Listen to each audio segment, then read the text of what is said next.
అందరికీ నమస్కారం అండి. ఈరోజు క్యారెట్ హల్వా ఎలా చేశానో చూడండి. ఇది 700 మందికండి.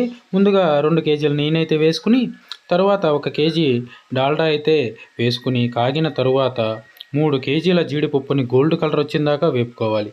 తర్వాత కేజీన్నర కిస్మిస్ని కూడా వేపుకోవాలి. ఇది స్వీట్లో కాబట్టి అండి, మాడిపోకుండా చక్కగా గోల్డ్ కలర్ వచ్చిన తర్వాత ముందుగా తురిమి పెట్టుకున్న క్యారెట్ మిశ్రమాన్ని అయితే ఇందులో వేసుకుని 2 సొరకాయల తురుము కూడా వేసాము.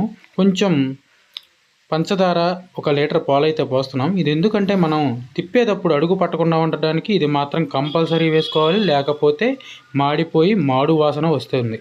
తర్వాత 6.5 కేజీల పంచదార అయితే పట్టుకుని ఇది పంచదారను అయితే వేసేసిన తర్వాత మిక్సీ పట్టుకున్న యాలక్కాయ పొడిని అయితే వేసుకోవాలి. చివరలో బాదం పప్పు వేసి దించేసుకోవాలి. స్వీటుల్లో మీకు ఏ స్వీట్ అంటే ఇష్టమో కామెంట్ చేయండి. చివరగా జీడి నూక కూడా వేపుకొని వేసేసుకున్నాం. అంతేనండి.